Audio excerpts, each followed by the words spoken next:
hindi nag-iwan ng marka, at ngayon, ang kanyang malungkot na buhay ay papalapit na sa wakas nito. Sa buong kanyang mga araw, siya'y itinaboy bilang hindi mahalaga, at ngayon, haharapin niya ang kanyang kamatayan bilang isang nilalang na nakalimutan. Bago dumating ang sandaling ito, isang matapang na mandirigma ang nakipaglaban sa isang dambuhalang daga habang ang isang mangkukulam ay naghahanda ng kanyang incantation.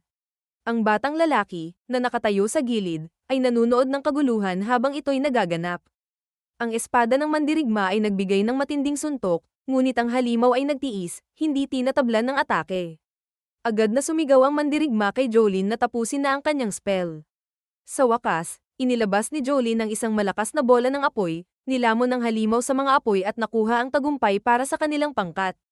Ipinagmamalaki ng lalaki na ang kanyang kakayahan ay walang kapantay, samantalang ang mangkukulam ay ipinagmamayabang ang kanilang tagumpay sa pamamagitan ng kanyang mahika. Binibigyang diin na ang kanyang salamangka ang nagpatibay ng kanilang kaligtasan. Ang isang kasamahan na may mas mahinahong pananaw ay kinikilala ang kanilang sama-samang pagsisikap ngunit hindi nagtagal ay nagbago ang kanyang ugali, nagmamasid ng may pang-aalipusta at iniutos sa ikatlong miyembro ng grupo na magsimula, tinawag siya ng hindi pinapansin bilang isang tagalinis ng basura. Itinaman ng batang lalaki ang kanyang pangalan, Ayn, ngunit nadapa at nahulog. Agad na sinamantala ng lider ang pagkakataon upang pag-alitan siya. Tinawag siyang walang silbi. Sumingit si Jolene, pinayuhan si Zoid na bawasan ang tindi ng kanyang galit, ipinunto na si Ayn ay kabilang sa mababang uri ng lipunan, hindi tulad ng dalawang mandirigma na kabilang sa mas mataas na uri ng lipunan. Agad na nag-apologize si Ayn, ipinaliwanag na sobrang bigat ng kanyang backpack, ngunit tinanggihan ni Zoid ang kanyang dahilan ng may inis at iniutos na agad na siyasatin ni Ayn ang dambuhalang daga, itinuturing na iyon lamang ang tamang gawain para sa kanya. Habang nag-aalangan si Ayn na tuparin ang kanyang utos, ang kanyang isipan ay naglalakbay patungo sa kanyang posisyon bilang isang appraiser mula sa mababang uri ng lipunan. Mula sa kapanganakan, bawat tao ay itinalaga ng isang propesyon ng Diyosa ng Liwanag, habang ang Diyosa ng Dilim ay nagbibigay sa kanila ng mga kasanayan. Sa pamamagitan ng pagpapahusay ng mga kasanayang ito, maaaring matutunan ng iba't ibang kakayahan, gayunpaman, ang mga propesyon ay itinakda na at hindi mababago. Ipinapasa mula sa isang henerasyon patungo sa isa pa, na hindi nagbibigay ng pag-asa para sa pagbabago. Ang mga propesyon ay nahahati sa tatlong magkakaibang antas, mababang uri, mataas na uri, at bihirang uri. Ang pinakamataas na antas ay nakalaan para sa mga piling tao, tulad ng mga impluwensyal na mangangalakal at mga henyo sa taktika sa militar. Ang pangalawang antas ay kinabibilangan ng mga tulad ni Zoid at Jolene, mga mangkukulam at mga kabalyero, mahusay na sinanay para sa labanan. Sa pinakamababang antas ay matatagpuan ang mga props yung mababang uri, tulad ng mga magsasaka at mga appraiser, mga papel na itinuturing na hindi angkop sa labanan. Ang mga propesyon ay karaniwang namamana, kung saan ang mga anak ay minamana ang mga hanap buhay ng kanilang mga magulang. Gayunpaman, si Ayn, na naulila sa murang edad, ay hindi nakapagpatuloy sa gawaing pamana ng kanyang pamilya. Ibinigay sa kanya ang pagkakataong magdesisyon para sa kanyang sarili, kaya pinili niya ang isa sa mga kaunting landas na available sa mga karaniwang tao. Ang maging isang adventurer, may pag-asang makapag-ipon ng yaman. Ngunit madalas ay nagbabangga ang mga pangarap sa matitinding katotohanan ng realidad. Gamit ang kanyang kasanayan sa appraising, tinasa ni Ayn ang dambuhalang daga, tinukoy ang kabuuang rarity nito bilang F, ang pinakamababang klasifikasyon, habang ang mga pangil nito ay nakamit ang isang katamtamang D na ranggo. Ang hamon, gayunpaman, ay nakasalalay sa katotohanan na wala si Ayn ng sapat na lakas upang kunin ang mga pangil ng mag-isa. Habang nagpapakita ng pagkairita, ipinahayag ni Zoid ang kanyang pagkadismaya sa pagkaantala. Nagatubiling humingi ng tulong si Ayn para buksan ang bibig ng daga, ngunit ito ay sinalubong ng pang-iinsulto. Si Zoid, na nainis sa simpleng mungkahi, ay sumagot na hindi siya kailanman magpapakababa upang hawakan ng isang kasuklam-suklam na nilalang. Sumabay si Jolene, nagbigay ng mapait na puna, na nagsasabing ang ganoong uri ng mababang gawain ay tamang-tama para sa isang tagalinis ng basura. Dahil sa pagka-frustrate sa pagkaantala, naghagis ng isang bato si Zoid sa ulo ng batang lalaki at pagkatapos ay nagbigay ng mabilis na sipa sa kanyang mukha. Si Jolene, na nakamasid, ay nagkomento na habang sila ni Zoid ay nanganganib ang kanilang buhay upang protektahan si Ayn, siya naman ay nagtatagal na parang walang pakialam, abala sa ibang bagay, at walang anumang pagpapakita ng pasasalamat. Sa kabila ng kahihiyan at pag-atake, ibinaba ni Ayn ang kanyang ulo at humingi ng tawad. Tinatanggap na ang mundo ay likas na hindi makatarungan. Sumuko, nagpatuloy siya sa kanyang gawain, pilit binubuksan ang panga ng daga habang tinitiis ang mapang insultong tawa ng kanyang mga kasama, na natutuwa sa hindi kanais-nais niyang mga gawain.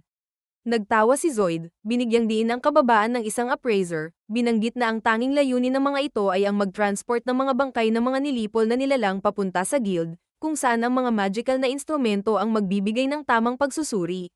Nagbigay ng di kanais-nais na pagsang-ayon si Ain, inamin na ang pangunahing kakayahan niya ay ang magkuha ng mga yaman mula sa mga halimaw, isang papel na, ayon sa kanya, ay hindi iba kundi isang pinalaking trabaho ng tagalinis ng basura.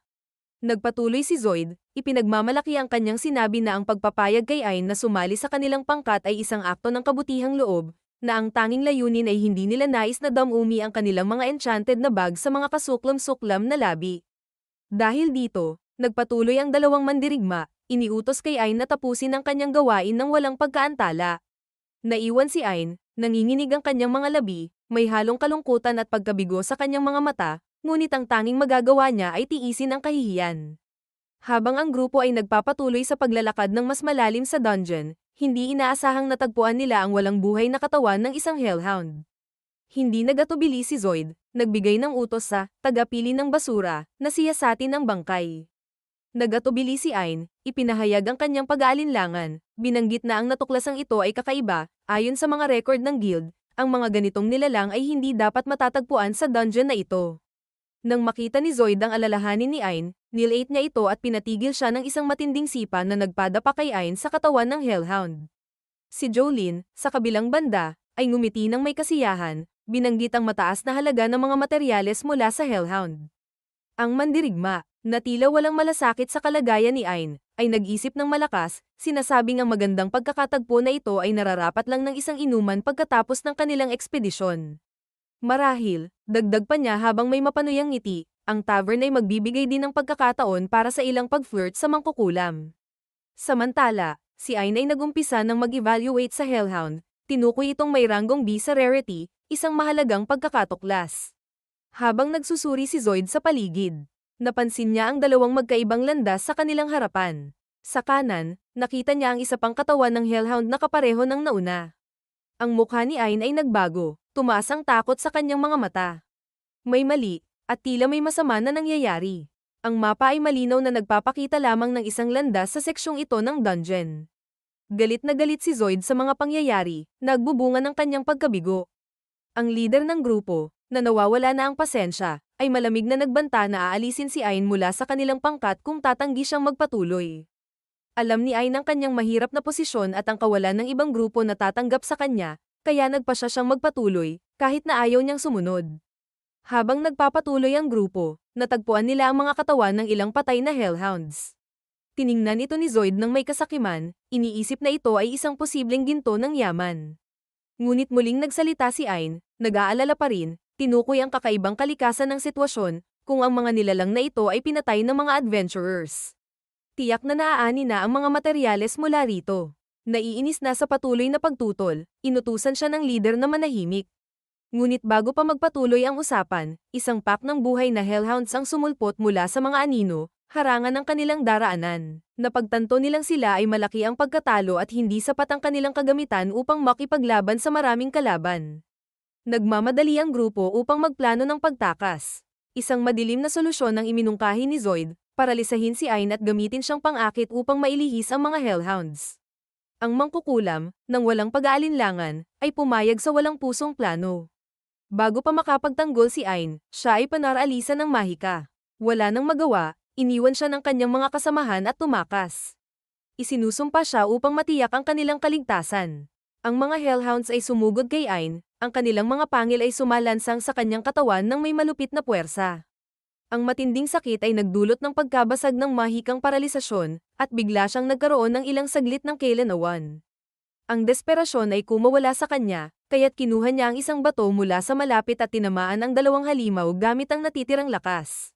Walang ibang paraan, inihagis niya ang laman ng kanyang backpack upang malihis ang mga gutom na nilalang at dahan-daang umatras hanggat kaya ng kanyang sugatang katawan.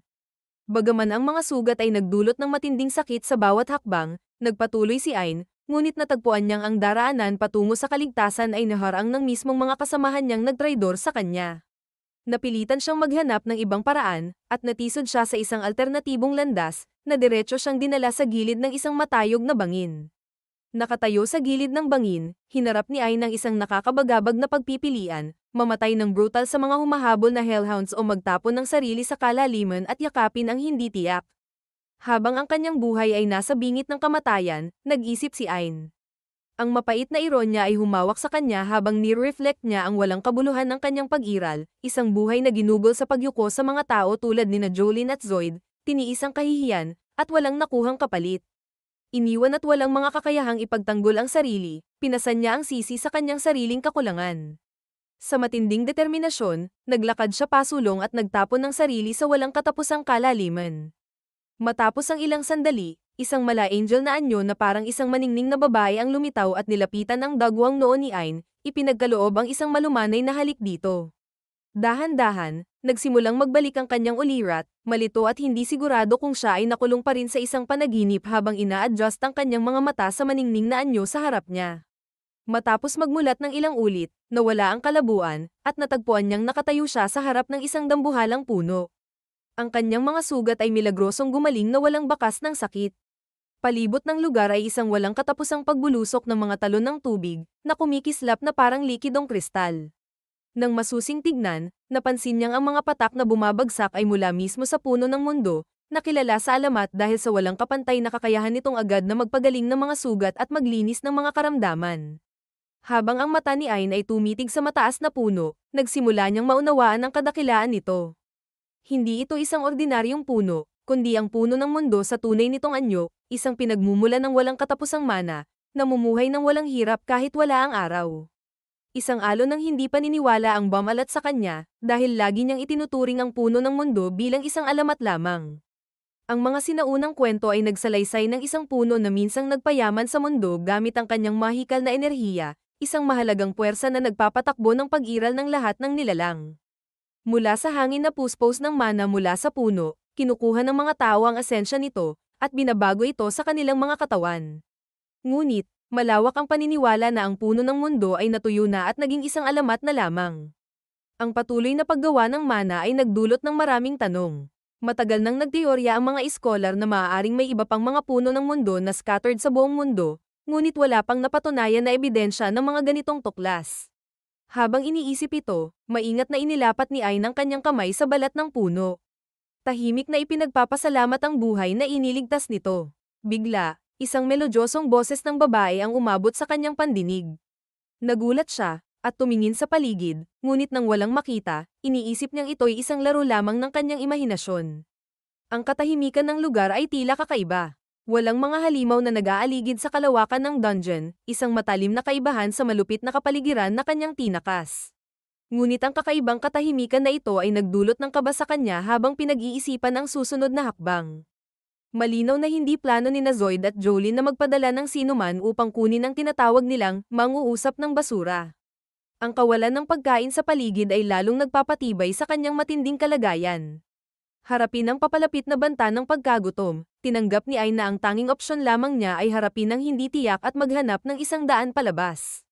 Binigyan ng huling titig ang kahangahangang puno, pinagtibay ang kanyang determinasyon at nagsimula na siyang maglakbay sa nag-iisang landas na nasa harap niya.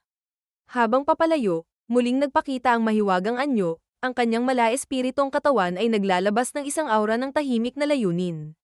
Bagamat hindi ito nagsalita, ang presensya nito ay naglalaman ng hindi nasambit na intensyon na parang isang banayad na bulong na nanatili sa hangin.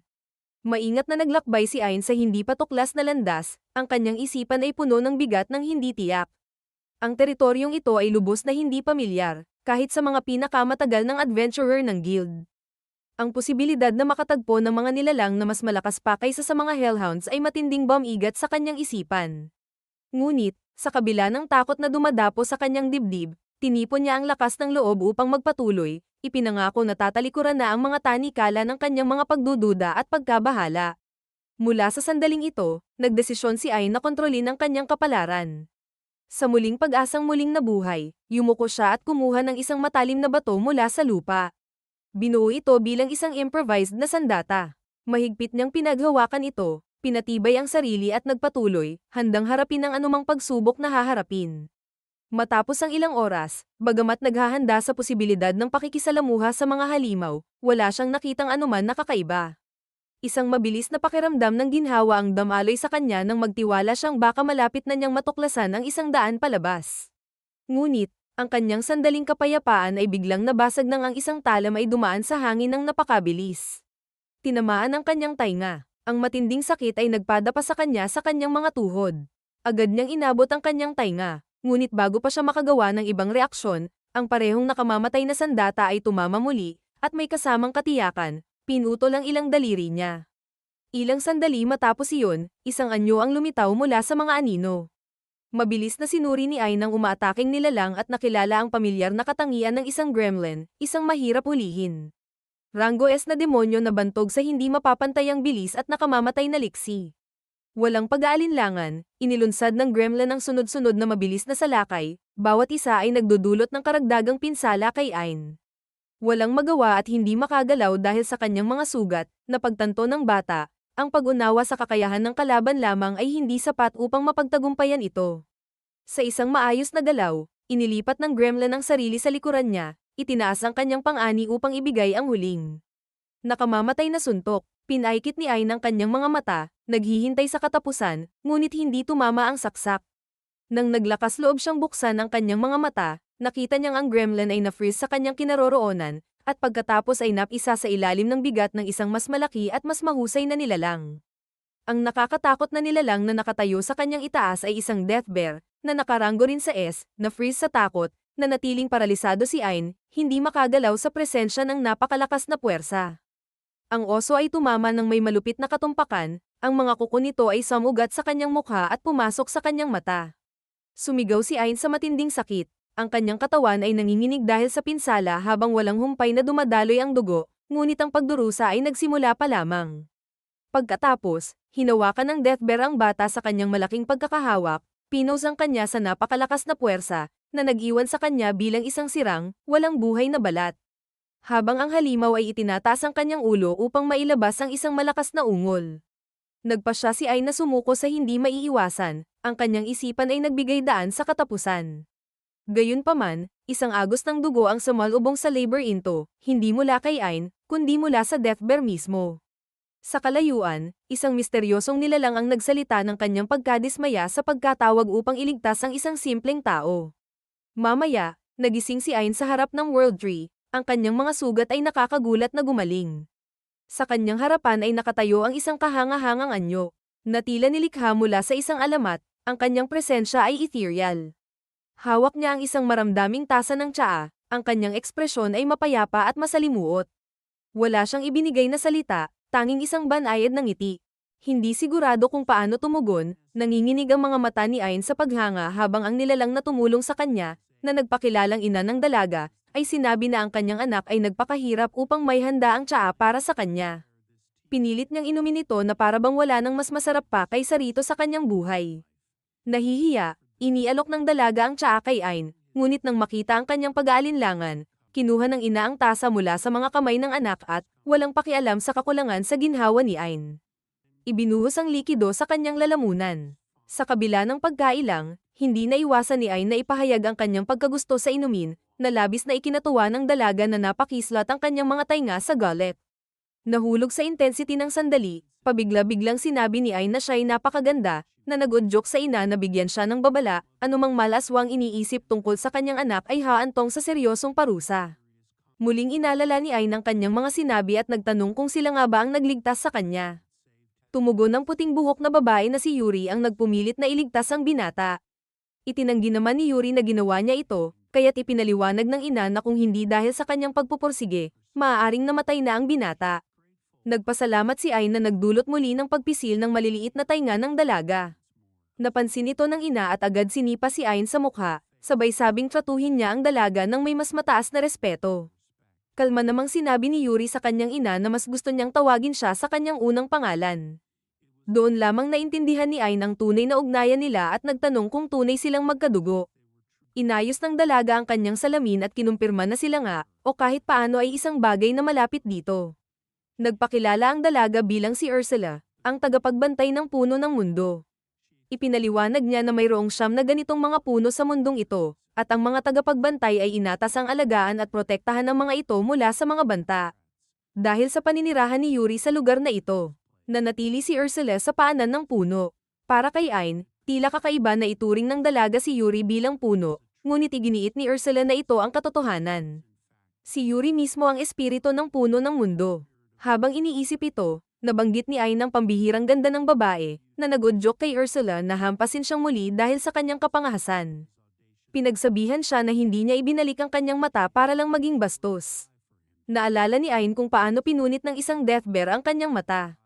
Ngunit ngayon ay ganap na itong gumaling. Ipinaliwanag ni Ursula na gumamit siya ng patak mula sa puno ng mundo upang pagalingin ito. Gayunpaman, dahil imposibleng muling buuin ang mata ng tao, lumikha siya ng artipisyal na espiritual na mata mula sa piraso ng puno, ayon sa hiling ni Yuri. Nagusisa si Ain kung bakit ginawa ni Yuri ang lahat ng ito. Nagbalik tanaw si Ursula at sinabi na matapos mailigtas, personal na nagpasalamat ang binata sa puno, isang kilos na lubos na tumimo sa puso ni Yuri. Ayon kay Ursula, bihira ang ganitong pangyayari dahil kadalasan, ang mga tao ay pumupunta sa puno upang magnakaw ng mga sanga at dahon. Kaya naman, natagpuan ni Yuri ang isang natatanging saya nang marinig ang pasasalamat ni Ain. Sinamantala ni Ain ang pagkakataon upang pasalamatan siya sa 2 beses na pagliligtas at inamin na utang niya ang kanyang buhay dito. Sa pagkakataong ito, ang hiya ng dalaga ay umabot sa puntong hindi lang ang kanyang tainga ang napakislot kundi ang buong katawan niya. Hindi na kinaya ni Ursula ang awkward na sandali, kaya't inutusan niyang umalis si Ain, sinabing nailigtas na siya at wala nang dapat gawin pa. Gayunpaman, nag-aalala si Yuri na tiyak na mamamatay si Ain kung babalik siyang mag-isa, kaya't nakiusap siya sa tagapagbantay na may gawin. Ipinaliwanag ni Ursula na ang kanyang sumpa ay nagbubuklod sa kanya upang manatili sa loob ng isang tiyak na saklaw ng puno ng mundo at hindi gumagana ang mga spell ng teleportasyon sa lugar na ito. Kaya't imposibleng makatakas. Sa narinig, nagsimulang umiyak si Yuri, na nagpabago sa puso ni Ursula. Napilitan siyang pumayag na sanayin si Ain upang siya'y maging sapat na malakas upang makaalis ng mag-isa. Nadala ng pagkakataon, masiglang niyakap ni Ain ang 2 misteryosong nilalang. Gayunpaman, mabilis siyang itinulak ni Ursula, na mahigpit na nagpahayag na siya ay susanayin ng pinakamagaling na pantas, kaya't walang puwang para sa mahihinang pagsisikap. Bilang tugon, nangako si Ain na ibubuhos niya ang lahat ng kanyang makakaya. Walang pag-aalinlangan, sinimulan ni Ursula ang kanyang pagsasanay, na nagtuturo sa kanya ng ilang mga teknika. Bagamat nag-aalangan si Ain, iniisip na baka basta na lang siya itapon sa halimaw ng walang kaalaman sa eskrima, ipinaliwanag ng tagapagbantay na ang karaniwang paraan, na puno ng teorya, ay masyadong matagal. Wala silang oras para sa ganitong uri ng pagkaantala. Sa halip, susanayin si Ain pangunahin sa pamamagitan ng aktwal na karanasan. Inutusan siya ni Ursula na tumingin sa kahabaan ng pasilyo, ngunit natatakpan ito ng dilim. Ipinaliwanag ni Ursula na sa pamamagitan ng kanyang bagong espiritual na mata, nagtataglay na ngayon si Ain ng mas pambihirang organo kaysa sa karaniwang mata ng tao. Ang susi, ayon sa kanya, ay ang maging mulat si Ain sa bagong kakayahang ito. Kapag nagawa niya ito, magbabago ang lahat. Pinagtuunan ng pansin ni Ain ang aralin, naalala niya kung paano sinira ng oso ang kanyang kaliwang mata, na nagdulot ng ganap na kadiliman. Ngunit, dinala siya ni Yuri sa liwanag, at mula noon, lahat ng makikita niya sa mundong ito ay biyaya ng babaeng nagbigay nito sa kanya. Sa pagninilay-nilay na ito, naramdaman niya ang init na nagmumula sa kanyang espiritual na mata. Nang buksan niya ito, naging malinaw ang buong pasilyo sa kanyang paningin. Dito sinimula ni Ursula ang totoong pagsasanay, na nagpasulpot ng isang gremlin upang hamanin ang kanyang alagad. Agad na nagsimulang gumalaw ng mabilis at hindi inaasahan ang nilalang, na hindi masundan ni Ain at nagdulot ng takot sa kanya. Inutusan siya ni Ursula na iwasan ang lahat ng galaw ng halimaw. Nag-alinlangan si Ain sa kakayahan niyang gawin ito, ngunit pinaalalahanan siya ng guro sa kapangyarihan ng pagsusuri na nasa kanya na ngayon. Ang kakayahang ito, na dati ginagamit lamang upang suriin ang mga status, ay nagtataglay pala ng mas malawak na potensyal, tulad ng ipinaliwanag na ni Ursula. Sa espiritual na mata, nagbago ang kahulugan ng lahat ng bagay. Napag-aralan ng tao ang teknika, at hindi ito naiiba. Inilapat niya ang pagsusuri sa gremlin, at ipinakita ng panel na tatamaan ng nilalang ang kanyang kanang tainga ng may pambihirang bilis. Bagamat nabasa niya ang impormasyon, natagpuan pa rin niyang ipinagdiwang ang prediksyon, kaya tuluyang nataman siya ng gremlin sa kanyang tainga, na nag-iwan kay Ain na namimilipit sa sakit sa lupa. Upang maiwasan ang kamatayan ng alagad, nagtanim si Ursula ng mahiwagang kalasag sa paligid nila at nagpatak ng tubig mula sa puno ng mundo upang tuluyang pagalingin ang sugat. Muling ikinakabit ang naputol na tainga. Salamat sa makapangyarihang bisa ng tubig, nakahinga ng maluwag si Ain, na alam niyang maaari niyang itulak ang sarili sa sukdulan ng hindi tunay na namamatay. Sa ganitong katiyakan, muling nagpatuloy ang alagad sa kanyang pagsasanay, inulit ang proseso ng pagbasa sa mga galaw ng kalaban. Gayunpaman, natagpuan niyang hindi pa niya kayang tumugon sa bilis ng atake ng gremlin gamit ang kanyang kasalukuyang reflex. Ayon sa kanyang guro, palaging nakatago ang sagot sa loob ng espiritual na mata. Determinado, pinukos ni Ain ang bagong kakayahang ito, hinahanap ang solace yung kailangan niya. Iniisip ng lampas sa mga limitasyon ng imahinasyon ng tao, inaktibo ni Ain ang kakayahang reevaluate. Sa pagkakataong ito, hindi lamang nito hinulaan kung saan tatama ang kalaban, kundi pati na rin kung kailan. Sa pagkakataong ito, nakatakdang sugatan ng gremlin ang kanyang kaliwang binti sa loob ng 5 segundo. Binilang niya ito sa kanyang isipan, pagkatapos ay mabilis na tumalon sa gilid. At naiwasan ng atake ng bahagya. Ito ang unang beses na matagumpay niyang nailagan ng isang halimaw, lalo pati sa itong S-rank na kalaban. Gayunpaman, sa kanyang pagkalibang, bumaling siya upang ipaalam ito sa kanyang guro, ngunit nahuli siya ng hindi handa at tinamaan ng malakas sa likod. Si Ursula, na laging mahigpit na guro, ay tinukso siya dahil mabilis siyang nagpabeya. Si Ain, na kinikilala ang kanyang pagkakamali, ay natanto na upang mabuhay laban sa gayong makapangyarihang kalaban, kailangang may sama niya ang pagsusuri sa kanyang mga galaw ng kasing natural ng paghinga. Kapag nagawa niya ito, naramdaman niya na ang buong mundo niya ay magbabago magpakailanman. Habang nagpapatuloy ang pagsasanay, mabilis na gumaling ang kakayahan ni Ain na umiwas sa mga atake, hanggang sa punto na madali na niyang naiwasan ang maraming pag-atake. Sa isang pagkakataon, nawalan ng pokus si Ain at muling tinamaan, ngunit napagpasyahan ni Ursula na oras na upang lumipat sa susunod na bahagi ng kanyang pagsasanay. Mula ngayon, inaasahang talunin ni Ain ang gremlin. Agad na naglabas ng hinaing ang binata, nagrereklamo na wala siyang sandata. Bilang tugon, iniabot ng guro ang isang kahoy na espada na ginawa mula sa puno ng mundo, isang regalo mula kay Yuri. Punong-puno ng pasasalamat, muling nagpasalamat si Ain sa espiritu na nagligtas sa kanya at naghanda na upang harapin ang hamon. Sa harap ng gremlin, sinuri ni Ain sa isip ang mga hakbang na kanyang naisolo. Alam niya na ngayon, kailangang tama ang tiyempo ng kanyang pag-atake, bago makabagsak ang halimaw ng kahit anong tama. Binilang niya ang 5 segundo na ipinakita ng pagsusuri, ngunit sa kanyang pagkabigla, naiwasan ng gremlin ang kanyang atake. Naiinis, tinanong niya kung ano ang susunod niyang gagawin, ngunit si Ursula, na nawala na rin ng pasensya, ay pinaalis siya ng may maikling utos na alamin niya ito mag-isa. Wala nang ibang magawa, sinubukan ni Ain na ilagay ang espada kung saan tatama ang gremlin, umaasa na mapapaliit nito ang oras ng kanyang paghawak sa sandata.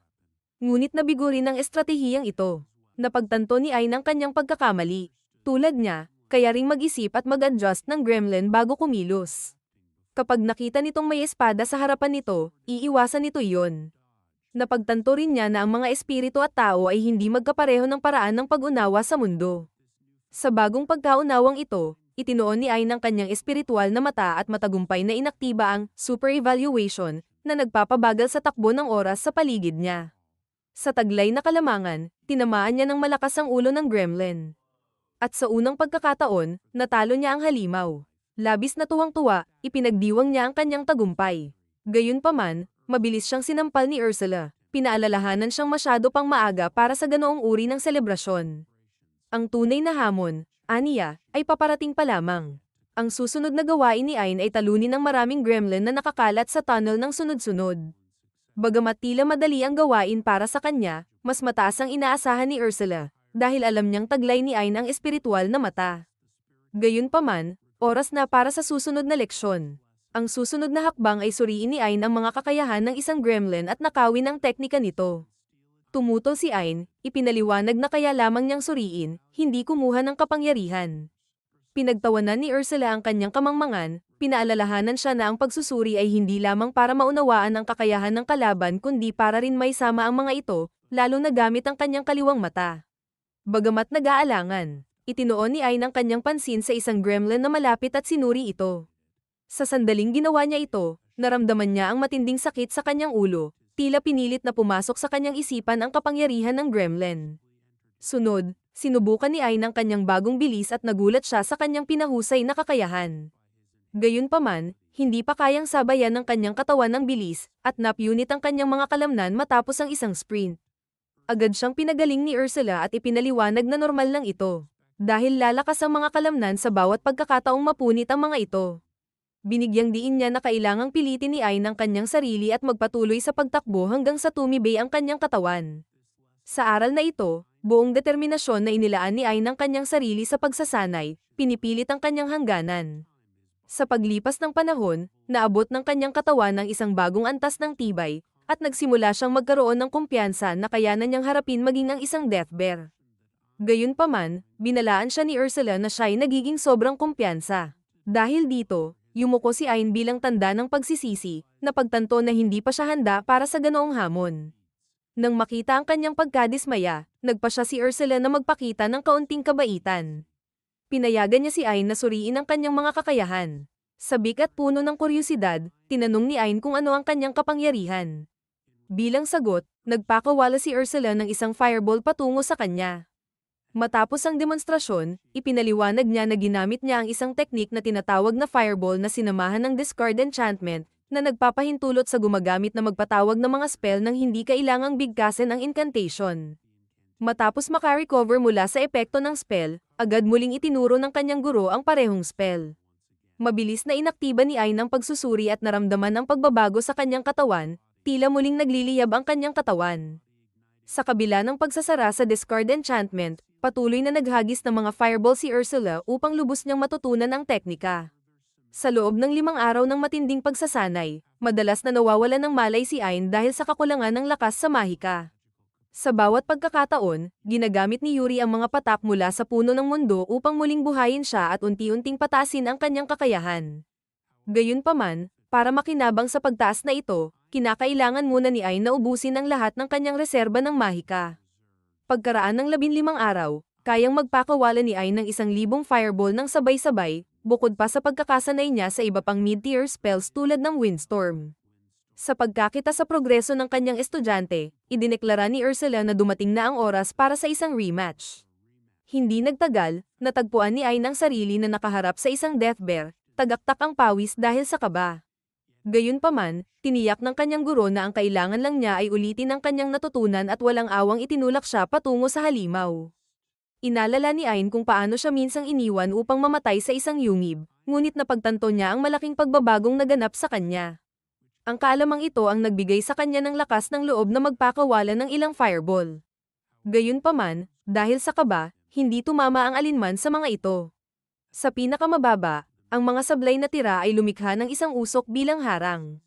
Sinamantala ang pagkakataon, inaktiba ng binata ang kanyang super speed at super evaluation, pinabagal ang lahat sa paligid niya. Gamit ang kalamangan na ito, tinamaan niya ng direkta ang oso gamit ang windstorm, ngunit mariing gumanti ang halimaw. Sa pagkakataong ito, itinoon ni Ain ang kanyang enerhiya at nagpakawala ng 100 fireball sa mabilisang sunod-sunod. Ang sunod-sunod na pagsalakay ay higit pa sa sapat upang mapabagsak ang death bear. Matapos nito, sandaling naisip ni Ain na baka mahina lang talaga ang oso, ngunit agad niyang napagtanto na ang tunay na pagbabago ay nasa kanya, siya'y naging malakas. Matapos talunin ng oso, sinuri ni Ain ang mga labi nito at isinabsob ang malakas na enerhiya nito. Napansin ni Ursula na, dahil sa bagong lakas na dumadaloy sa kanya, walang halimaw ang makakapigil sa kanya. Nagulat si Ain at nagtanong pa upang linawin ang kanyang mga sinabi. Ipinahayag ni Ursula na tapos na ang kanyang pagsasanay at oras na upang siya'y bumalik sa kanyang mundo. Idinagdag pa niya na mayroon siyang alay na regalo, isa na partikular na hiningi ni Yuri para sa kanya.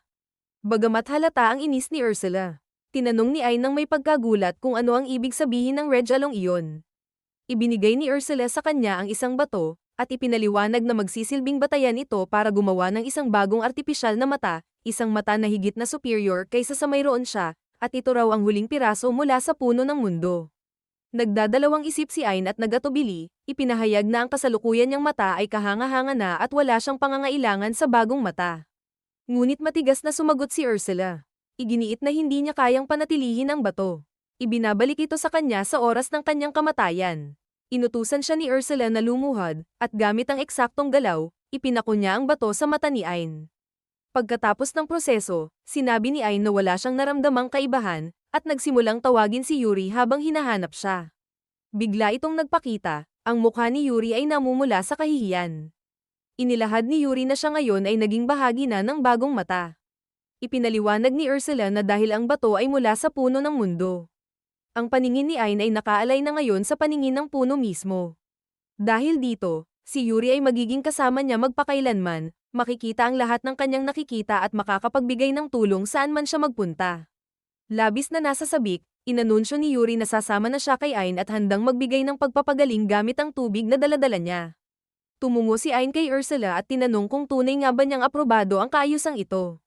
Galit na sinalampak ni Ursula si Ain at mariing sinabi na hindi siya makapagtitiwala sa isang karaniwang tao tulad niya para sa kinabukasan ng kanyang anak. Nang tanungin ni Ain kung bakit pinayagan siya nito, ipinaliwanag ni Ursula na mula noong ipinanganak si Yuri, hindi ito nakapagbuo ng makulay na koneksyon o pagkakaibigan sa sinuman. Nais ni Ursula na maranasan ni Yuri ang mundo sa pamamagitan ni Ain, na sa tingin niya ay may malasakit na puso. Pinapagawa ni Ursula kay Ain na mangako na protektahan si Yuri at tiyakin ang kaligayahan nito. Labis na naapektuhan, nangako si Ain kay Ursula na iingatan si Yuri at bibigyan siya ng kaligayahan. Pleased sa pangako ni Ain, iniabot ni Ursula ang kanyang kamay at nagbata ng spell, nagbigay ng isang regalo sa kanya para sa kanyang paglalakbay. Nang tanungin ni Ain kung ano ang regalong iyon, ipinaliwanag ni Ursula na ito ay isang sistema ng imbakan ng spell na may walang hangganang kapasidad, na magbibigay daan sa kanya upang mag-imbak ng anumang bagay na kailangan niya. Pagkatapos ay ibinigay niya kay Ain ng isang espada, at ipinaliwanag na ito ay pinaalab ng mga materyales na may kaugnayan kay Yuri. At tinawag itong espada ng espiritu. Naguluhan, tinanong ni Ain kung talagang ipinagkakatiwala sa kanya ni Ursula ang espada. Kinumpirma ito ni Ursula ngunit binalaan siya na mayroon pang isang huling hakbang. Gamit ang buong lakas, ipinako ni Ursula ang espada sa mata ni Ain, nagdulot ng matinding sakit sa kanya. Nang hamupa ang kirot, kumuha siya ng isang dilaw na bato, ipinasok ito sa bibig ni Ain, at inutusan siyang lunukin ito. Nang gawin niya, nagbago ang kulay ng kanyang mata. Ipinaliwanag ni Ursula na ang bato ay magpapahintulot sa kanya na manatiling konektado kay Ain, upang makita ang lahat ng kanyang ginagawa. Binigyan niya siya ng babala na huwag niyang gawing pabigat si Yuri sa mga labis na kahilingan, at halatang inis siya. Tiniyak ni Ain na handa siya, at pagkatapos ay lumingon kay Yuri, tinanong kung may nais ba siyang gawin pagkatapos nilang umalis. Ibinahagi ni Yuri ang kanyang pangarap na muling makita ang kanyang pamilya, partikular na ang kanyang mga nakatatandang at nakababatang kapatid. Naguguluhan, nagtanong pa si Ain para linawin ito. Ipinaliwanag ni Ursula na si Yuri ay dating bahagi ng isang kolektibong grupo ng mga puno ng mundo at naglakbay patungo sa lugar na ito noon pang nakaraan. Nalaman ni Ain ang lalim ng kagustuhan ni Yuri, kaya't lumingon siya rito at tinanggap ang kanyang pangarap. Nangako siyang tutulungan siya nitong muling makasama ang kanyang pamilya, at tinitiyak na magiging realidad ito. Habang nag-aalangan, nagtanong si Yuri kung magiging pabigat ba siya. Inabot ni Ain ang kanyang kamay, at ipinangako sa kanya na nais din niyang makilala ang pamilya ni Yuri. Lubos na nagpasalamat si Yuri ng taos-puso. Habang naglalakad si Ain sa isang pasilyo, hindi sigurado kung aling daan ang tatahakin. Bumangon ang tinig ni Ursula, at inutusan siya na lumiko sa kaliwa. Dagdag pa niya na may mga palatandaan siyang inilagay sa daan at nagbigay ng babala tungkol sa isang makamandag na ahas na nagtatago sa unahan.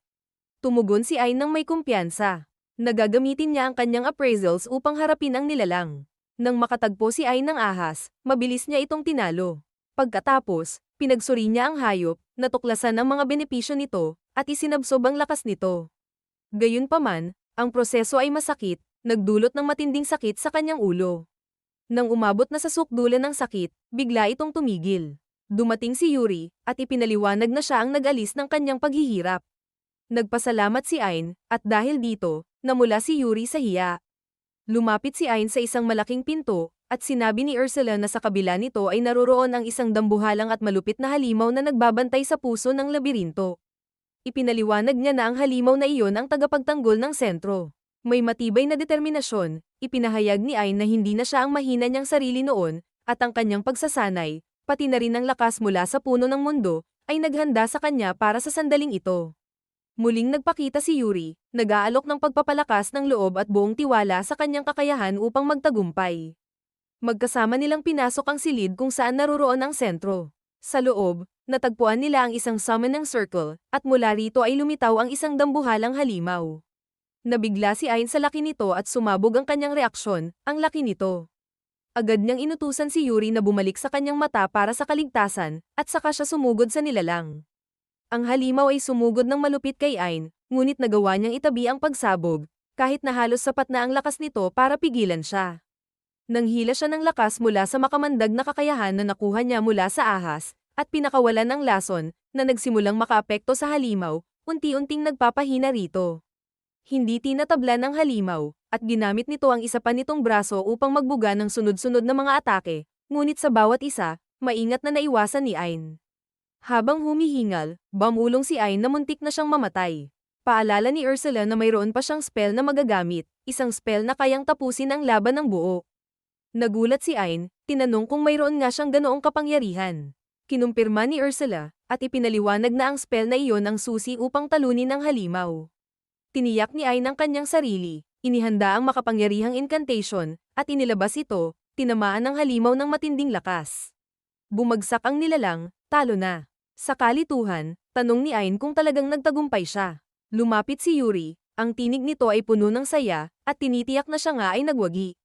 Hindi makapaniwala si Ain at nanatili siyang nakatayo. Hindi pa rin matanggap ang ideya na natalo niya ang isang ganitong kalakas na kalaban.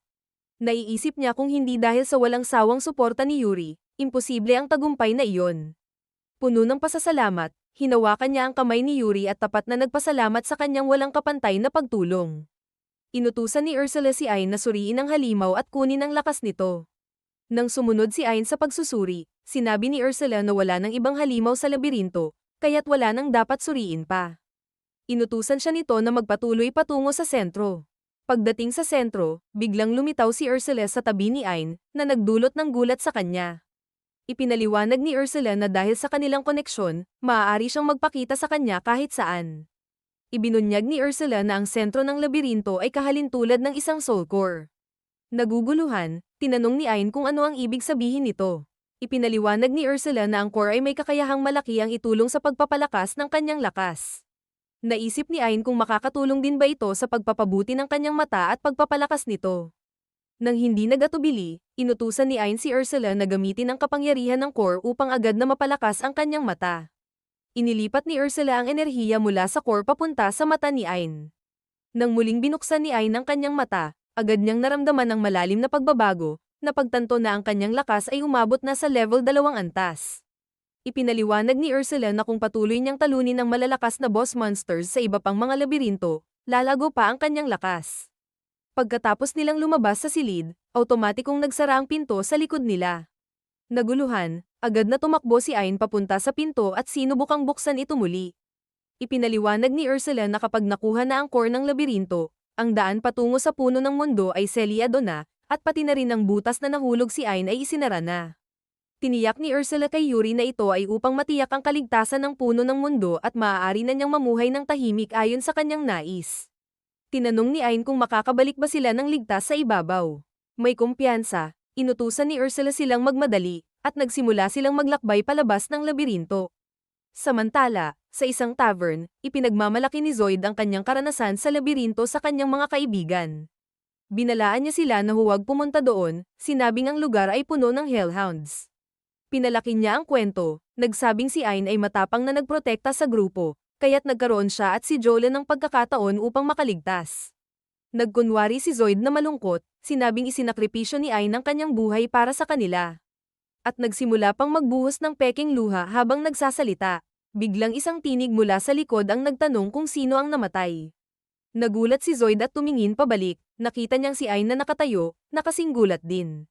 Nahulog ang inumin ni Zoid at mabilis na tinanong kung paano siya buhay pa.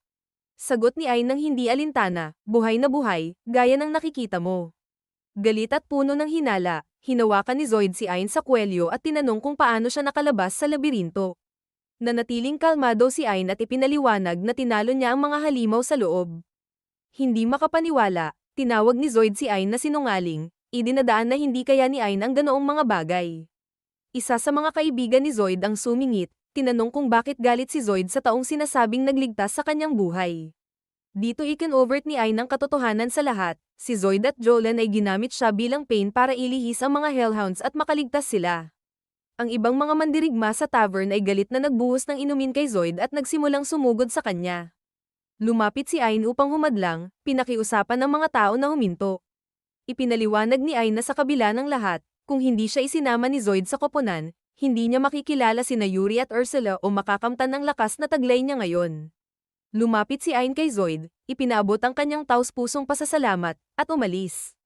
Ang mga mandirigma sa tavern ay nagulat sa pagpapakumbaba ni Ayn, at nagsimula silang magsalita tungkol kung gaano siya nagbago. Pagkatapos, naglakbay si Ayn sa kagubatan, kung saan nakipaglaban siya at tinalo ang isa pang halimaw mula sa species na Deus, sa tulong ni Ursula. Lalong lumakas ang kanyang lakas at tumaas ang kanyang level. Magkasama nilang ipinagpatuloy ang paghahanap para sa natitirang pamilya ni Yuri. Binalaan ni Ursula si Ayn na hindi magiging madali ang paghahanap ng iba pang mga puno ng mundo dahil nakatago ang mga ito sa malalayong lugar. Humingi ng paumanhin si Ayn kay Yuri dahil sa hirap at oras na kailangan para sa paghahanap. Tiniyak ni Yuri na siya mismo ang nag-request ng paglalakbay. Kaya't hindi siya nag-aalala sa hirap nito. Bigla, narinig nila ang isang sigaw ng tulong. Hinimok ni Yuri si Ayn na magtulong, at inutusan siya ni Ayn na muling magtago sa kanyang mata. Agad na tumakbo si Ayn patungo sa pinagmulan ng ingay, kung saan mabilis niyang tinalo ang mga halimaw na sumugod. Habang pinagsusuri ni Ayn ang mga nabagsak na nilalang at isinusumpong ang kanilang mga lakas, pinangalagaan naman nina Yuri at Ursula ang mga sugatang gwardya malapit sa kanila. Pagkatapos, nilapitan ni Ayn ang isang batang babae at isang lalaki upang tiyakin ang kanilang kaligtasan. Tumakbo ang batang babae kay Ayn at niyakap siya ng mahigpit. Nagulat si Ayn at lumingon sa lalaki, tinanong kung kaya ba niyang kontrolin ang kanyang kapatid. Ipinakilala ng lalaki ang kanyang sarili bilang si Jasper, isang kilalang mangangalakal, at ipinaliwanag na hindi siya kapatid ng batang babae. Inilahad niya na ang batang babae ay si Princess Claudia, inihatid nila si Claudia sa kanyang pag-aari, kung saan ipinahayag ng prinsesa ang kanyang pasasalamat sa kanilang tulong. Mabait na tumugon si Ayn, na nagsabing si Yuri ang nararapat makatanggap ng pasasalamat, dahil siya ang nagpagaling sa mga gwardya at mga alipin. Lumingon si Claudia kay Yuri at nagpasalamat, tinitiyak na ang lahat ng iba pa ay magpapakita rin ng pagpapahalaga sa kanya. Sinubukan niyang yakapin si Ayn muli, ngunit sa pagkakataong ito, pinigilan siya ni Yuri. Naguguluhan, tinanong ni Claudia si Yuri kung bakit hindi siya maaaring magyakap kay Ayn. Nag-aalangan, sumagot si Yuri na ito ay dahil siya ay asawa ni Ayn. Nabigla, tumitig si Ayn kay Yuri, hindi makapaniwala sa kanyang mga sinabi. Si Claudia, na hindi apektado, ay ngumiti at ipinahayag ng hindi alintana na walang problema. Tatanggapin niya si Ayn bilang pangalawang asawa. Malinaw na inis si Yuri at sumabog, hindi ka pa rin sumusuko, ha? Si Claudia ay nagbalik ng balikat at ipinaliwanag na karaniwan na sa kanilang panahon ang mga lalaki na magkaroon ng dalawang asawa. Lalo upang nagalit si Yuri, at ang kanyang frustration ay naging mas halata. Samantala, si Ursula, na may mga luha sa mga mata, ay ipinaabot ang kanyang kagalakan sa mabilis na pagbuo ni Yuri ng isang bagong kaibigan. Lumapit si Jasper kay Ayn at humiling ng pribadong pag-uusap. Na curious, tinanong ni Ayn kung tungkol saan ang hiling ni Jasper. Nang hindi nagatubili, sinabi ni Jasper ng direkta na nais niyang pakasalan si Ayn, na nagdulot kay Ayn ng pagkasamid sa kanyang tiya sa gulat. Si Jasper, na may ngiti sa labi, ay nagbigay ng kasiguraduhan at nag-promise na ipapaliwanag niya ang lahat. Dinala ni Jasper si Ayn sa isang malaking vault, kung saan ipinahayag niyang siya ang tagapangalaga ng mga yaman ng kaharian, may tungkuling panatilihin ang kanilang kislap at liwanag. Tinanong ni Jasper kung ang kaliwang mata ni Ayn ay isang soul core, ipinaliwanag na ang mga soul core ay siyang pinagmumulan ng lakas at tapang. Lumapit si Jasper kay Ayn at tinanong kung pamilyar siya sa mga sinaunang alamat. Habang naguguluhan, tinanong ni Ayn kung anong mga alamat ang tinutukoy ni Jasper. Ipinagpatuloy ni Jasper, na nagsabing matagal ng panahon, ang puno ng mundo ay nakatayo sa ibabaw ng lupa upang tatakan ang Mictoren, ang Demon King, na nagnanais sirain ang mundo. Ang labanan ay ubos ang lakas ng puno ng mundo, at nag-iwan ito ng soul core na naglalaman ng mismong essence nito. Tahimik na nagmuni si Ayn, na pagtanto na ito marahil ang dahilan kung bakit ang puno ng mundo ay umatras sa ibabaw matapos ang pagkatalo ni Demon King. Ipinagpatuloy ni Jasper na sinabi niyang naghanap siya ng soul core sa mga nakaraang taon hanggang sa natagpuan niya si Ayn nang hindi inaasahan. Pagkatapos, inilahad ni Jasper ang kanyang tunay na layunin ilipat ang kanyang sarili sa mata ni Ayn sa kahit anong paraan. Ang kanyang ugali ay naging kakaiba at nakakatakot habang siya ay lumapit at hinawakan ng mahigpit si Ayn. Agad na kumilos si Ursula, iniiwas si Ayn mula kay Jasper, at tinanong kung paano niya balak tugunan ang alok na kasal. Matigas na sinabi ni Ayn na tatanggihan niya ito ng walang pag-aalinlangan. Ngunit pinayuhan siya ni Ursula na mag-isip ng mabuti, binanggit ang malawak na kaalaman ni Jasper tungkol sa mga puno ng mundo at soul course. Ipinunto ni Ursula na ang pagpapakasal kay Jasper ay maaaring magdala ng kayamanan, mahalagang impormasyon, at maaaring magtulungan silang matuklasan ang mga nakatagong Diyos na nilalang. Lumapit si Ayn kay Jasper at iminungkahi na magkaibigan na lang sila imbes na magpakasal. Ngumiti si Jasper ng maligaya at tinanggap ang mungkahi, nagsabing wala siyang tutol. Inimbitahan pa niya si Ayn na manatili sa kanila, at sinabi na maaari itong maging tahanan ni Ayn sa hinaharap. Si Claudia at Yuri, na hindi nais mapag-iwanan, ay sabay na niyakap si Ayn pagkatapos ni Jasper, ipinahayag na nais din nilang yakapin siya. Nagulat si Ayn ngunit ngumiti at natawa ng magaan. Habang tinatanong ni Ayn si Jasper kung alam niya ang mga lokasyon ng ibang soul course, tumango si Jasper at sinabi na oo. Alam niya, ngunit binalaan siya na ang mga core ay nakatago sa mga lugar na mapanganib at halos hindi maabot. Hindi tinatablan, nagtanong si Ayn kung maaari bang ibunyag ni Jasper ang mga locus yung iyon sa kanya, ipinahayag ang kanyang determinasyong makuha ang mga ito. Itinaas ni Jasper ang kanyang kilay at tinanong, talaga bang naniniwala kang kaya mong pamahalaan ito? Walang alinlangan, sumagot si Ayn, oo, kaya ko. Pagkalipas ng ilang sandali, narating ng grupo ang nakatagong dungeon na binanggit ni Jasper, at umaasa si Ayn na matatagpuan ang isa sa mga kapatid ni Yuri doon.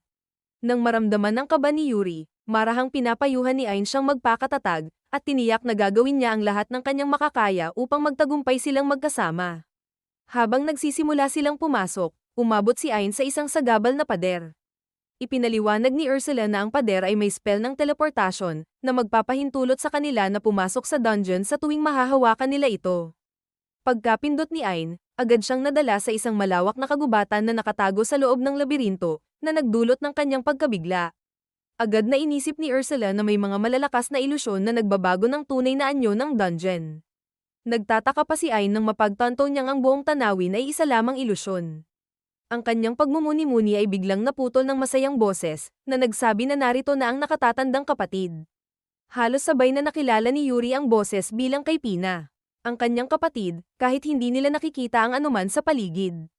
Ipinaliwanag niya na si Pina ay isang kilalang mang-uuto, palaging nagdudulot ng kalokohan. Samantala, gamit ang kanyang pangitain mula sa orakulo, nakita ni Pina na nakipagsabuatan si Yuri sa isang tao. Sa isang pabirong tono, sinabi ni Pina na naghihintay siya sa pinakaloob ng dungeon at binati sila ng swerte sa kanilang paglalakbay. Nagmumura si Ayn na nakarating pa sila rito para lamang makita ang kapatid ni Yuri at hiniling niyang gamitin ni Yuri ang teleportasyon upang makarating agad. Ngunit sumagot si Yuri na hindi niya kayang gamitin ang ganitong uri ng magic, kailangan nilang maglakad papunta doon. Nag-aalinlangan, nag-isip si Ayn na tama siya, bihira nga ang teleportasyon, at si Ursula lamang ang nagpakita ng kakayahang iyon. Habang sila ay nagpapatuloy, nagbigay babala si Pina na puno ng mga traps ang dungeon na siya mismo ang nagdisenyo, bukod pa sa mga halimaw na naglalakbay sa loob. Sa madaling salita, walang kasiguruhan na makararating sila ng buo. Gayunpaman, nangako si Yuri na gagawin niya ang lahat, ngunit pinatama ni Pina ang tono ni Yuri, pabirong sinabing siya raw ang boyfriend ni Yuri na kailangang magpatunay. Nabigla si Yuri at tinanong kung ano ang nagbigay sa kanyang kapatid ng ganoong impresyon, habang si Ayn naman, hindi tinatablan ng pang-uuyam, ay tinanggap ang hamon at nagpahayag na magpatuloy sila agad. Dahil sa mga panganib na naghihintay, iminungkahi ni Ayn na manatili ang espiritu ng puno sa kanyang mata upang maging ligtas. Tinutokso ni Pina ang kumpiyansa ng tao, na tiyak niyang hindi makakaligtas dahil ang dungeon niya ang pinakamapanganib sa mga lihim na dungeons. Pinayuhan niya si Ayn na huwag na lang magpilit at sumuko na lamang. Ngunit hindi tinatablan si Ayn at tiniyak na magtatagumpay siya. Nagtago si Pina ng ngiti at ipinangako na pagsisisihan ni Ayn ang kanyang sinabi. Sa loob-loob ni Pina, hindi siya sigurado kung sino ang lalaki at bakit siya kasama ng kanyang kapatid, ngunit tiyak niyang isang araw ay aalisin niya ang maskara ni Ayn at ipapakita ang tunay nitong anyo. Habang nagpapatuloy si Ayn, napansin ni Pina na hindi siya aware sa isang nakatagong hukay at excited niyang inihanda ang sarili na mahulog siya. Ngunit bago pa man mahulog, mabilis na pinaalalahanan siya ni Ursula at pinakihusapang tumalon. Agad na kumilos si Ain at nakaiwas sa panganib, na nag-iwan kay Pina na tulala at nagulat. Sa gabay ni Ursula, mahusay na nalampasan ni Ain ang mga patibong na maingat na inihanda ni Pina, na nagdulot ng labis na inis sa arkitekto ng dungeon. Habang nag-uusap si Pina at Ursula sa isipan ni Ain, sumingit si Yuri at binanggit ng pabiro na may kakaibang hilig ang kanyang nakababatang kapatid na magpasaya sa pamamagitan ng pagpapahirap sa iba. Bagamat nag-iingat si Ain sa panganib ng labirinto, naaalala niyang ang isang maling hakbang ay maaaring magdulot ng kamatayan, ngunit tumuto si Pina sa ideya na ang kanyang labirinto ay may ganitong layunin. Mariin niyang ipinaliwanag na hindi siya nagdisenyo ng labirinto upang pumatay, kung may tunay na panganib, siya raw ay automatikong itatapon palabas. Gayunpaman, dahil sa matinding galit, nagdesisyon si Pina na ipalaban si Ain sa isang malupit na halimaw, ngunit maluwag na binigyan siya ng huling pagkakataon na sumuko bago ang tiyak na pagkatalo. Hindi sumuko si Ain at naghanda habang ipinapakita ni Pina ang halimaw. Agad itong tinukoy ni Ursula bilang isang Alron, isang S-rank na nilalang na may kakayahang magpalabas ng iba't ibang uri ng mga binhi ng halaman. Walang pag-aalinlangan, nagbuga ang Alron ng makapal na ulap ng pollen na nagdudulot ng antok. Ngunit dahil sa ganap na pagtanggi ni Ain sa mga status effects, naging walang silbi ang atake, na lalong nagpagalit kay Pina. Walang palabok, ipinukol ni Ain ang kanyang espada at mabilis na pinutol ang halimaw sa dalawa. Pagkatapos, sinuri niya ang nilalang at nakuha ang mga kakayahang Universal Seeds at Universal Gardens. Habang natatapos siya sa pagsusuri, isang bagay ang ibinato sa kanyang ulo. Agad na inisip ni Ursula na may nakatago o hindi nakikitang kaaway, dahil wala namang makitang attacker. Naguguluhan si Pina sa tila pagiging immune ni Ain sa mga long-range na atake. Walang pag-aalinlangan, ipinaliwanag ni Ain na mayroon siyang ambush nullify, kaya't hindi epektibo ang mga surpresa. Bukod pa rito, wala raw makakapasok sa kanya dahil sa kanyang immovable fortress technique. Hindi pa rin matanggap ni Pina ang pagkatalo, kaya't matigas niyang sinabi na bagamat hindi siya madadali, nananatili siyang bulag sa mga tahimik na langgam na nagtatago sa mga anino. Ngunit mabilis na natukoy ni Ursula ang lokasyon ng mga langgam at tinulungan si Ain kung paano sila haharapin. Sinunod ni Ain ang mga tagubilin at ginamit ang gravitational well upang durugin ang mga nilalang nang walang kahirap-hirap.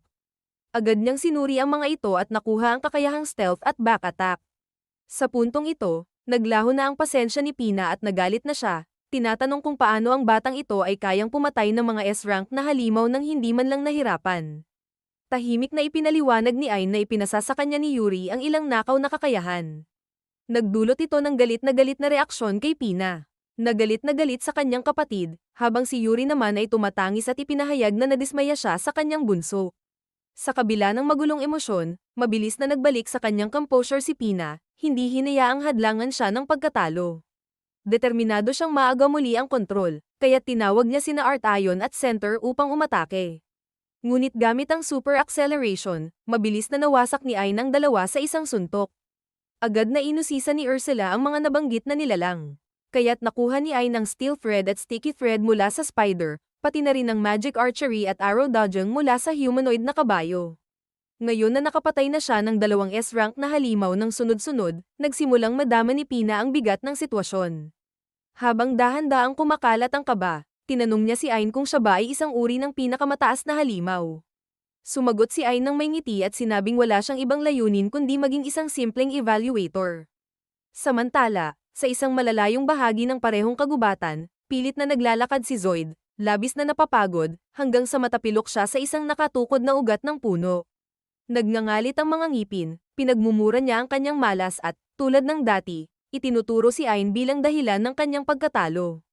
Ilang oras bago ito, pagdating niya sa tavern, sinalubong siya ng mga malamig na sulyap mula sa mga customer. Ang kanyang reputasyon ay wasak na matapos kumalat na iniwan niya ang item collector ng grupo upang mamatay sa isang dungeon. Sa malapit sa counter, nagulat siyang makita si Jolene matapos ang matagal na panahon, ngunit bago pa siya makapagsalita, pinutol siya nito, binabalaan na huwag siyang tawagin. Pagkatapos, 2 lalaki ang lumapit, na nagsasabing narinig nilang nagcast siya ng paralyzing spell kay Ain at iniwan ito upang mamatay.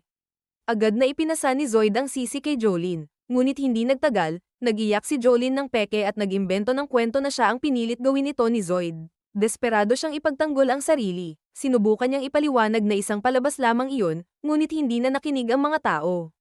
Puno ng galit, itinulak siya palabas ng tavern. Habang galit na galit, Sinipa ni Zoid ang isang bar aisles at bulong ng bulong na sana ay namatay na lang si Ain, mas magaan sana ang lahat. Ngunit hindi na siya makakatagal kung magpapalugmok siya sa nakaraan. Ang tanging opsyon na naiwan sa kanya ngayon ay kumuha ng isang misyon na labis na mahirap, isang misyon na kapag natapos, ay magbabalik ng kanyang nawalang reputasyon. Sa resolusyong ito, tinanggap ng adventurer ang mapanganib na misyon upang huntan ng isang S-rank na sea monster sa isang dungeon na ginawa ni Pina. Alam niyang mahirap ang mga odds at maliit ang tsansa ng kaligtasan, ngunit wala siyang ibang opsyon kundi ipakita ang kanyang halaga at ibalik ang kanyang magandang pangalan sa mga miyembro ng guild. Biglang may narinig siyang ingay at nag-react siya agad, halos mawalan ng pag-asa. Ngunit mabilis niyang nakuha ang composure at umlin siya sa pader upang magpahinga. Hindi sinasadyang nadala siya sa isang teleportasyon at napunta sa isang kagubatan, kung saan niya nakatagpo si Ain.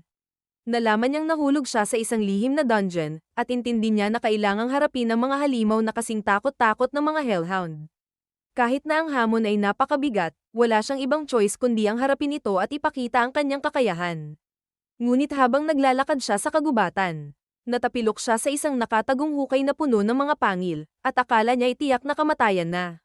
Ngunit sa isang kakaibang twist, bumangon siya at natagpuan ang sarili sa harap ng dungeon entrance. Doon, narinig niya ang boses ni Pina na nagsasabing wala daw kamatayan sa kanyang dungeon. Maaari siyang mag-try ng maraming beses nang walang takot na mamatay. Ngunit hindi nagpadala si Zoid, at iginiit niyang nawalan na siya ng takot at magpapatuloy pa rin, gagawin ng paulit-ulit na mga pagsubok. Kahit gaano pa karaming pagkatalo ang maranasan. Matapos ang maraming kabiguan, nagpatuloy pa rin ang adventurer, bagamat pagod at sugatan. Habang siya'y naglalakad, nakatagpo siya ng isang dambuhalang reptilya na hamarang sa kanyang daraanan. Hinugot niya ang kanyang espada, at naghanda para sa laban, ngunit tinamaan siya ng isang mabigat na suntok na nag-iwan ng malalim na sugat sa kanyang kaliwang balikat. Sa matinding sakit, narinig niya ang boses ng espiritu ng dungeon, na nag-aalok sa kanya ng pagkakataong isuko ang misyon at teleport out. Ngunit tumanggi si Zoid na magbago ng desisyon. Ngayon, determinado siyang ipakita ang kanyang halaga. Habang ang reptilya ay nakatapak sa kanyang kamay, lalong lumala ang sitwasyon ni Zoid.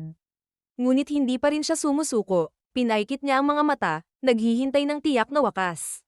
Ngunit habang ang despair ay unti-unting sumasakop sa kanya, biglang may dumaan na agos ng dugo na tumalsik sa kanyang mukha. Binuksan ni Zoid ang mga mata at nakita ang isang lalaki na mabilis na pinutol ang ulo ng halimaw sa isang suntok. Dahil dito, nagpasalamat siya, kahit na mahina at puno ng galit. Si Ain, na tumingin kay Zoid, ay nagulat na makita siya doon. Kalma niyang ipinaliwanag na dumaan siya upang sakupin ang dungeon at nagsimula ng agawin ang weapon breaker na kakayahan mula sa tinalunang nilalang. Samantala, si Zoid ay nalulunod sa isang halo ng galit at kahihiyan. Sa kanyang hindi maipaliwanag na pagdismaya, ang tanging tao na kinamumuhian niya ng labis ay siyang nagligtas sa kanya. Hindi alam ni Ain ang nararamdaman ni Zoid at tinanong si Yuri na gamutin ang sugatang mandirigma. Ngunit naguguluhan si Yuri kung sino ang tinutukoy ni Ain. Bilang tugon, pinakawalan ni Ain ang tubig mula sa World Tree, mabilis na ginamo ang malubhang mga sugat ni Zoid. Wala ng oras, nagpaalam siya kay Zoid at nagmadali papunta sa kanyang daraanan. Nagulat si Zoid at tinawag ang lalaki, tinanong kung maaari itong maghintay, ngunit kalmado si Ain na hinawakan ang kanyang noo at ginamit ang feint skill. Habang ang kanyang malay ay unti-unting nawawala, narinig ni Zoid na sinabi ng trash picker kay Pina na sumuko na siya at kailangan siyang alisin mula sa dungeon. Habang nagpapatuloy si Ain patungo sa boss gate, nagbigay babala si Pina na walang gantimpala kung hindi nila matatalo ang boss. Ngunit naniwala si Ain na ang pagpatay sa boss ay magtatakda ng World Tree, kaya't nilinaw ni Ursula na hindi iyon magiging problema basta't sirain nila ang core ng labirinto. Nang maunawaan ang tunay na layunin, tumawid si Ain sa gate at natagpuan ang kanyang sarili sa isa na namang kagubatan. Biglang yumanig ang lupa, kaya't mabilis na umangat si Ain upang magkaroon ng mas malawak na pananaw sa paligid. Ipinaliwanag ni Ursula na mukhang ang kalaban ay ang mismong lupa sa ilalim nila. Sa sandaling iyon, lumitaw ang isang dambuhalang pagong mula sa lupa, kaya't instinctively na naglabas si Ain ng sunod-sunod na fireballs, ngunit wala itong epekto sa napakabigat na nilalang. Sa gitna ng kaguluhan, napansin ni Ursula ang pamilyar na enerhiya sa kwarto, ngunit wala na siyang oras upang magpaliwanag dahil muling inatake si Ain. Habang papalapit ang water ball, ginamit ni Ain ang super evaluation upang pabagalin ang oras at ginamit ang parry upang tanggihan ang projectile. Itinulak ito pabalik sa umaatake. Ngunit tulad ng dati, walang pinsalang naiparating.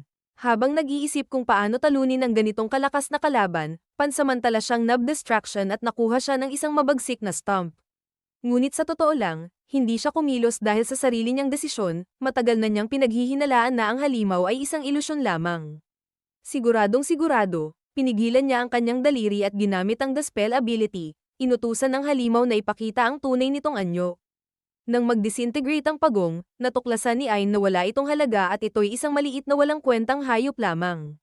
Ang pinaka-nakakagulat, gayunpaman, ay kung paanong ang maliit na nilalang na ito ay nagbago pa sa evaluation reading ni Ain. Ngayon na kayang tamaan ni Ain ang totoong kalikasan ng nilalang, nagulat si Ursula nang matukoy niya ito. Hindi pa rin alam ni Ain ang tunay na pagkakakilanlan ng nilalang, kaya tinanong niya kung kailangan niyang alisin ito, at sumang-ayon si Ursula. Ngunit, sa kabila ng lahat, gumawa si Ain ng emosyonal na pakiusap upang ipagtanggol ang inosenteng nilalang. Sa wakas, pinayagan siya ni Pina, na tumugon sa kanyang hiling. Sa wakas, narating ng grupo ni Ain si Pina, na niyayakap ni Yuri. Ang nakababatang kapatid ay pinagtatawanan ng human na nag-abala sa kanya hanggang sa puntong iyon, na nag-udyok kay Yuri na ipagtanggol ang kanyang kasama. Si Pina, na may nakakalokong ngiti, ay nagbiro na tila nahulog na ang kanyang kapatid kay Ain. Ang misteryosong adventurer. Di nagtagal, inamin ni Pina na nais niyang sumali sa grupo, at ipahayag ang pagod niyang manatili sa ilalim ng lupa. Nangako siyang ibibigay ang kanyang spiritual core kay Ain kapalit ng pagsali. Pumayag ang lahat, at napagpasyahan na si Pina ay magiging bahagi ng grupo.